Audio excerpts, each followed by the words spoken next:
Hey everyone, it's Chris from Smithy Fitness. Welcome back to my channel, good to see you. So today I want to talk to you about extended fasting.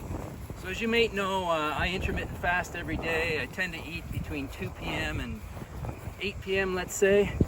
But every once in a while I'll do an extended fast, a 2-day, 3-day, 4-day, even a 5-day fast.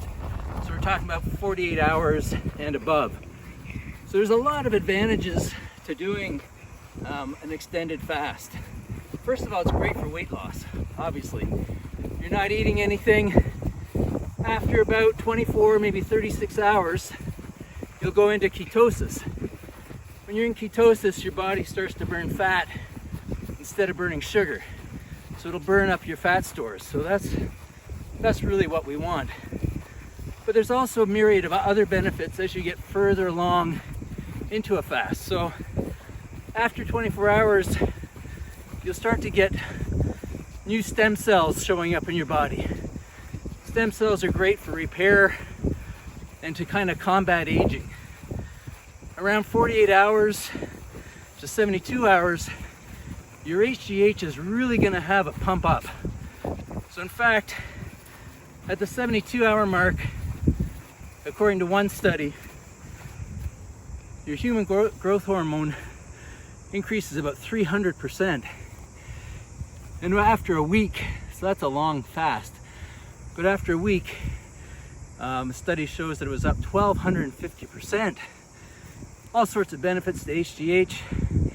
It will make your T go way higher, but also promotes healing of the body. Then we get into autophagy, also around the 2 to 3 day mark, where healthy cells basically get rid of the dead cells, and the body again rebuilds itself back stronger. And if you just think about it, when you're not eating, I mean, digestion is the biggest use of your body's energy. In fact, almost all the energy goes to digestion. So when you stop eating, now all that energy is freed up to do all the repairs that your body needs. Certainly if you've got any kind of sickness or illness, it's going to help a lot with that, and I'm going to talk about that in the next segment because I have some personal experience, both with myself and with somebody I know, some kind of miraculous stuff. All right, so I got a new toy with me today, some rings. I've got some rings at the house, but they're in my son's room and they're kind of permanent there. So I bought a new pair. They're not very expensive. These are called White Lion, but I just picked them. You could get rings from anywhere. These seem quite nice. They hook up a little bit differently, but not a big deal. Anyway, doing dips is really great for your chest and for your triceps. You get a nice stretch at the bottom. Triceps are working, particularly at that top. And I'll do, I don't know, maybe I'll do 8s today. When I'm at home, I do weighted dips. And as you get better, you can start to try to open your hands a bit, which I have to say I'm not very good at, but you know, we can kind of open them like that. And that's one thing I'll work on while I'm at the fields, not doing weighted dips. So bring them into your workout. You can sling them over a branch or anything else, and get the benefits from it, and just you know, mix your workouts up a little bit. So it's my serious belief that fasting will heal almost anything. And I had gout.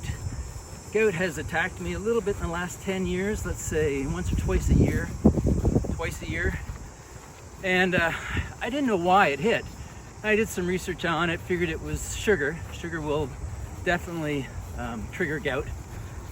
But at one point I decided just to fast. I was in pain, and I did turned out to be a 4-day fast, but it sure healed it.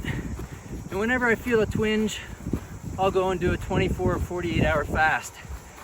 Any fast will decrease inflammation. So if you're sick in any way, fasting can really solve it. Another story, in 1996, I did a 5-day fast, a 120-hour water fast. And I actually traveled to Texas to do it. So I'm in Toronto. I drove down, it was a big drive. I stayed down there at the fasting residence with the doctor I was there for 13 days, but I did a 5-day fast. When you start the fast, you don't really know how long it's going to be. And the doctor is sort of taking your vitals and seeing how you are. That was a tough period of my life. I was feeling kind of down. I was a vegan, so I was a little bit skinny fat. That was frustrating. And anyway, I wanted to get straight. I knew about fasting because I've always been interested in natural healing. So I traveled down. So that's fine. I was probably 150 pounds. I went down to 137. But the day after the fast, and again, I stayed there, and they bring you gradually back from a fast. So watermelon the first night, for example. But we went out the next day, me and the doctor who was running it. And I was able to do 12 pull-ups, which was amazing to me. I mean, I had pull-ups, but in such a so-called weakened state, I really wasn't weakened. And that's the beauty of fasting. It's extremely muscle sparing. But that's not the interesting part. So there was another fellow who was fasting while I was there. In fact, there was 4 of us there in total. And this one guy, I didn't see him for a week. He was just in his bedroom. And he was on, when he came out, he'd finished a 23-day fast. 23 days water. Now, if you're fasting these days, you want to be taking some electrolytes. So sodium and potassium, the 2 salts in particular. That's important. You can see the Snake Diet guy for information on that. But this guy, 23 days, he was 6'3", weighed 121 pounds at the end of that 23-day fast.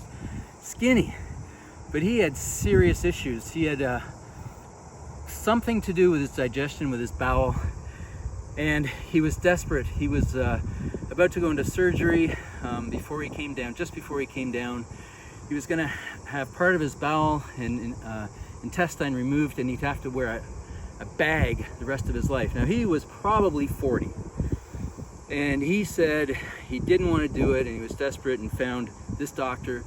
And this doctor said, I can help you if you're willing to do, the long fast. So after the 23 days, amazingly, he had big cysts in his butt, I'm told. Didn't see them. But apparently they healed right over. And he was basically fine. Now, I don't know what happened in 5 years or 10 years down the road. I didn't keep in touch with him. But the prognosis from him, and we hung out for a couple of days, because when he came out of the fast, I had a car there, he had nothing, and we traveled some of the parks in Austin, did a little bit of touristy stuff, and we talked a lot, and so I learned his story.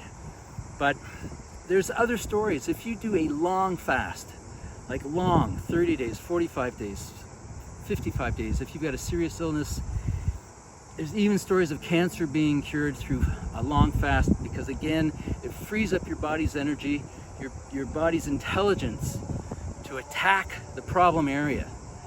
So I know it's woo-woo, and it takes a ton of willpower to do an extended fast, but it gets easier the more you do it. I'll do 48 hours every, let's say 45 days, I'll do a 48-hour fast, just so I can be preventative of any problem in my body.